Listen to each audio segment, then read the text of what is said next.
Well, hello there, and thank you so much for stopping by my channel. I'm Nikki Jencen, and this is the Nikki Jencen Show.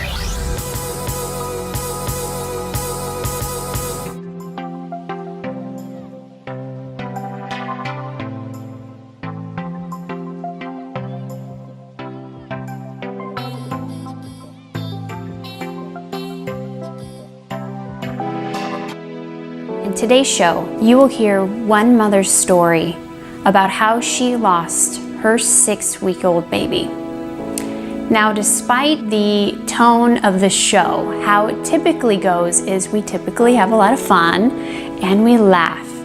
And you will have that same feeling with this show, but it takes a more serious tone. The reason why I wanted to share this story with you is because I really truly feel that it's an important part of life to celebrate life and death. In honor of pregnancy and infant loss month, I wanted to share a story of hope with you that shows you no matter what and no matter how hard life gets, and I would say the hardest thing about life is losing someone you love. My friend Catherine McNulty with griefeinspired.com wants you to know that you can do more than just survive grief. And we have all been through grief in some sort of fashion. So it's not about the life that you lost, and you'll hear this more times than not in the story, but it's about the life that you can create that brings you meaning and purpose that honors the ones that you lost. If you find comfort in today's show, I encourage you to share this story with as many people as you know, because you never know who really needs to hear this. You really never know who's grieving and who's hurting. So to find inspiration in today's show goes beyond what I could have ever imagined. If we can help one person with grief, I did my job. So thank you for watching. Thank you for subscribing. Thank you for your support. Thank you for your like or your dislike. I really hope that you like it. I'm really, really grateful and appreciative that you show up every single week to watch the Nikki Jencen Show. It means the world to me. Thank you for sharing it with your friends. Thank you for sharing it with your community. I truly appreciate you. Without you, we cannot grow. And without further ado, here's Catherine McNulty's story. I was 35. I had an amazing career. I got married. I was really having the quintessential perfect life. And I decided it was time to have a baby. And so I thought it was going to be really easy to get pregnant, have a baby, no problem. But that's not how it happened for me. So I did have a miscarriage early on, and that was really devastating. So that's where I started understanding what grief was about. But I tried again. And after a good amount of trying, we got pregnant again, and everything was going great. And I was happy. I was on my way to have everything that I wanted. And then I started going into labor. I was 26 weeks, so about 6 months, a little bit over. And my sister had told me, you know, if you can get to 25 weeks, it's a viable pregnancy. Because I had lost my first baby to miscarriage, I was really hyper-focused on the 25 weeks. So I had passed 25 weeks and I felt amazing about it. And I started going into labor. I didn't know I was going into labor, but I started having pains and I said, okay, I need to go to the hospital. And so that's what we did. And they told me I was 1 centimeter dilated. And they did everything they could to stop. But after several hours, they said, you know, you're having the baby now. And, you know, what was crazy was I was so naive because I didn't know what that meant. You know, my sister had told me pregnancies, if you have the baby after 25 weeks, everything's going to be okay. Like, that's what I thought. And I didn't know what was going to happen. And so the day after he was born, his name is Jackson Robert, the day after he was born, he had a severe pulmonary hemorrhage. And so basically there's a valve between the heart and lungs that when the baby's in utero, that typically stays closed and then needs to open once the baby's born. And it's often a problem with premature infants. And so what that did was it flooded blood into his brain. It disrupted the pressure. He was not well. They transported him to Rady Children's. And before they did that, I was going to say goodbye. I said goodbye to him because I thought we could lose him at any minute. We just didn't know. And so, I said a little prayer for him and they took him. And, but he made it safely to the hospital, and we spent 6 weeks in the hospital. And the doctors kept telling us, that it's grave, that he could die. And for me, I just couldn't process that.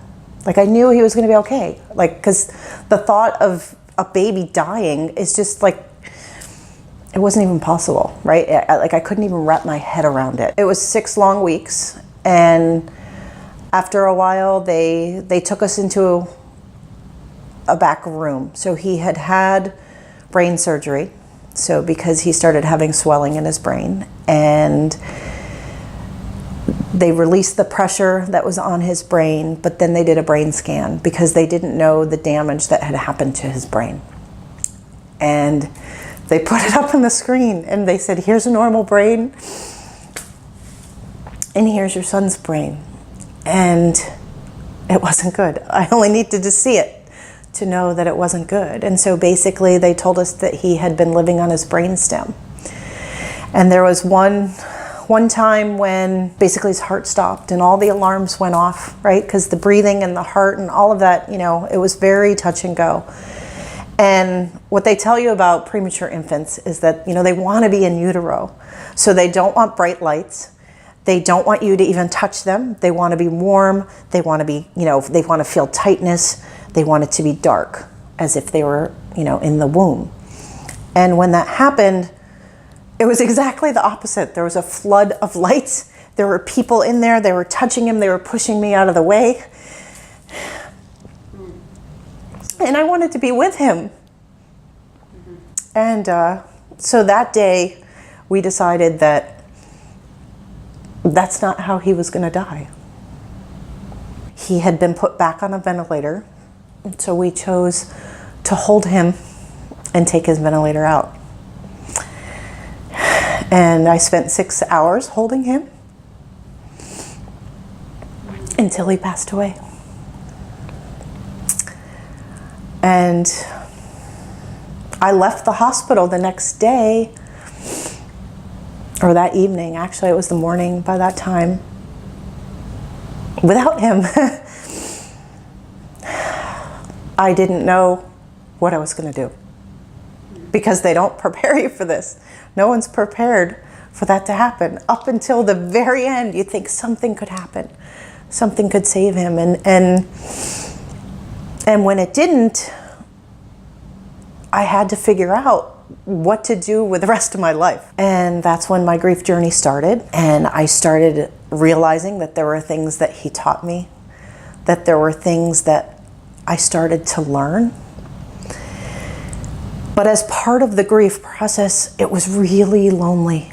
I was really alone because no one could tell you what to do. No one knew what to do with me or how to help me. There was so much focus on the loss and not on the lessons and not on what he had brought to me and not on the love.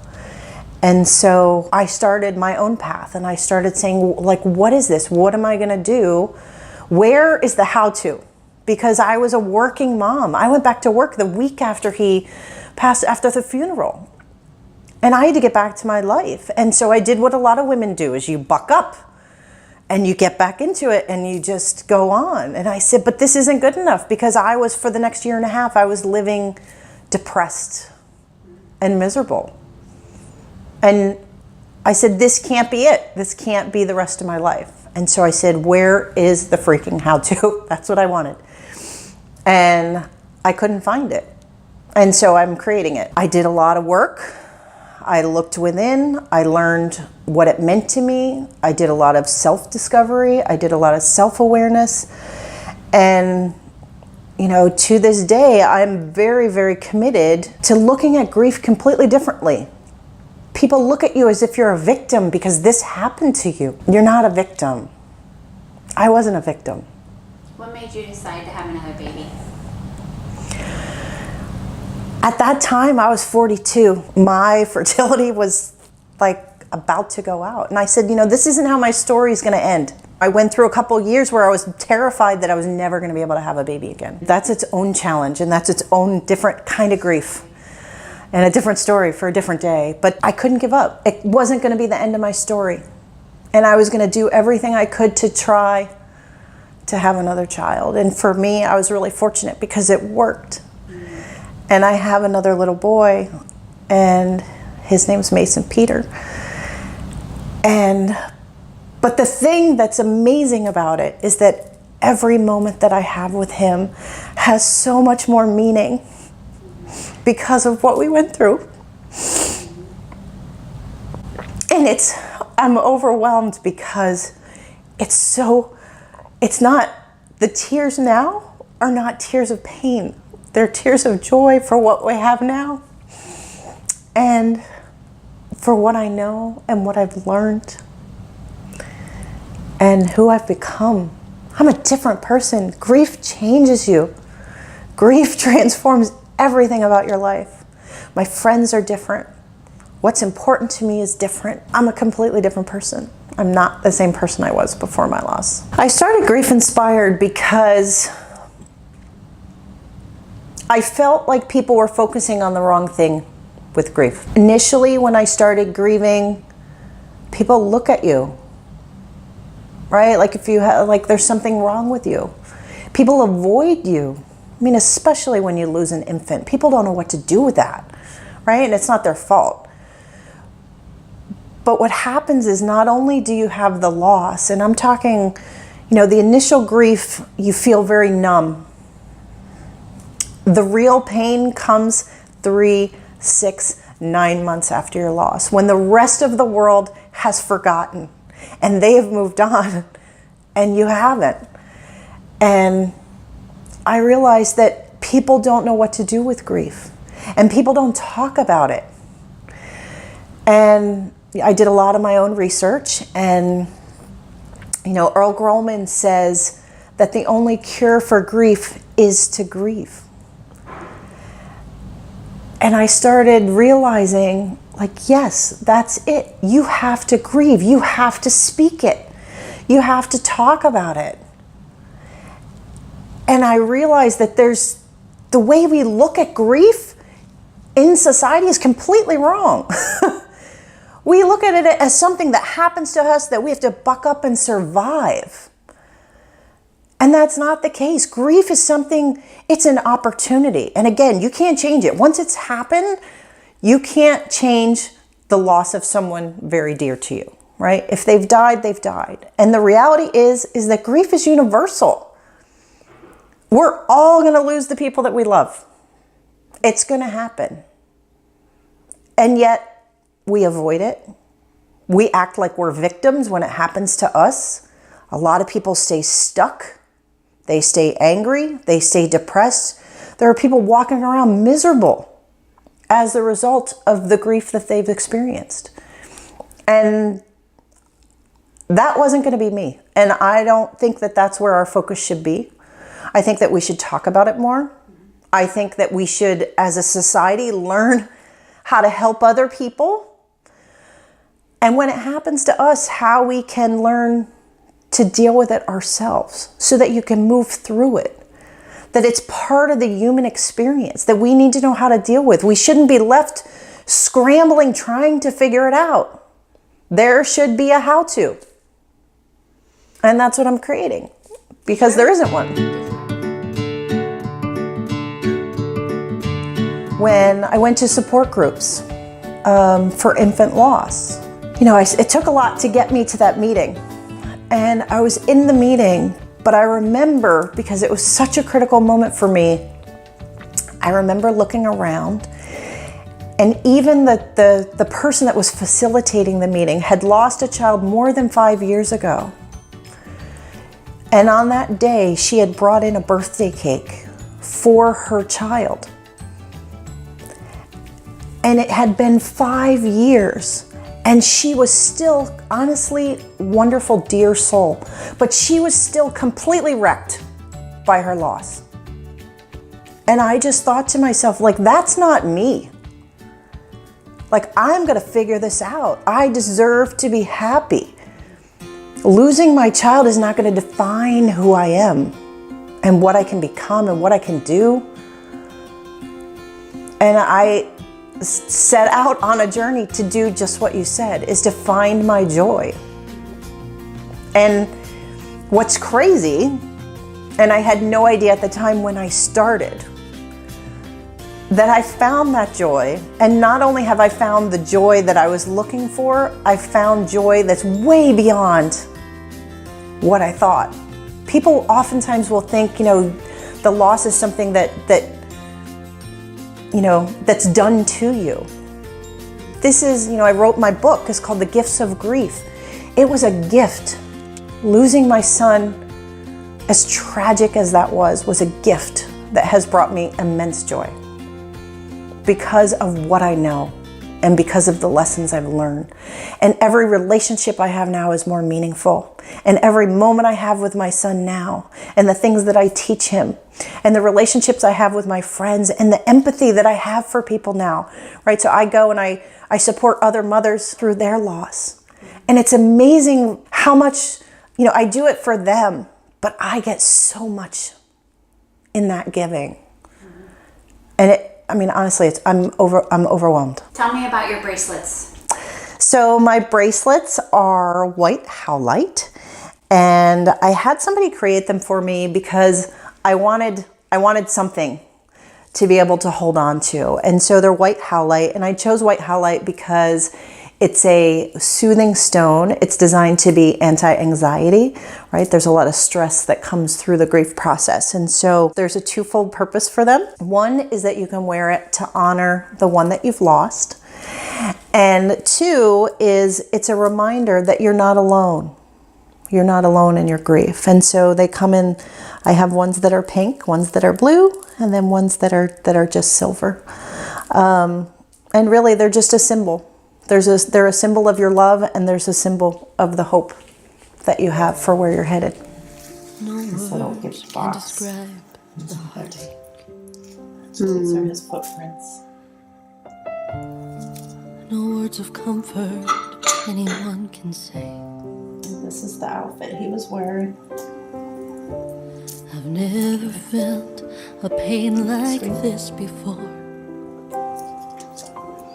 And the little A piece of my heart died with you. But I guess heaven.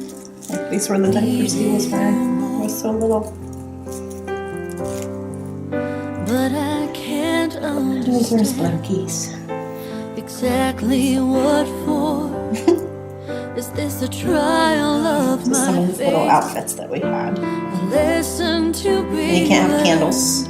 Why did the my hospital. baby come to earth and then so quickly return? Right, so we had nice little candles for him. We had songs. We had music. I gotta get up off the floor. But yeah. Pretty much all and a baby book. Needed you more. All his footprints. Footprints like that. But little baby foot.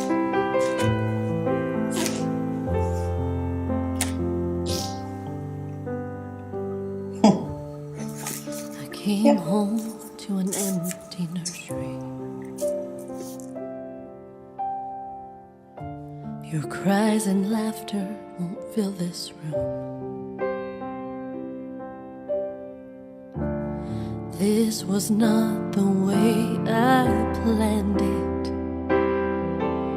Oh Lord, I'm needing comfort from you. But I guess heaven needed you more. But I can't understand exactly what for. Is this a trial of my faith? A lesson to be learned? Why did my baby quickly return. I gotta get up off the floor and trust that heaven needed you more.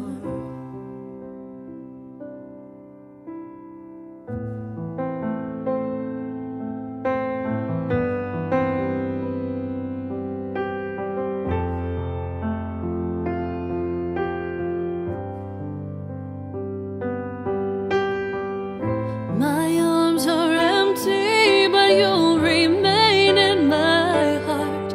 Just remember, Mommy loves you, and we're not really far apart.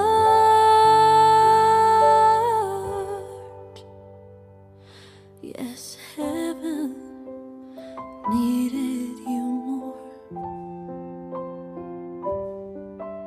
And I'm starting to understand exactly what for. It's been a trial of my faith. So many lessons have been learned. Yes, my baby came to earth and then so quickly returned. But I'm up off the floor. I know that heaven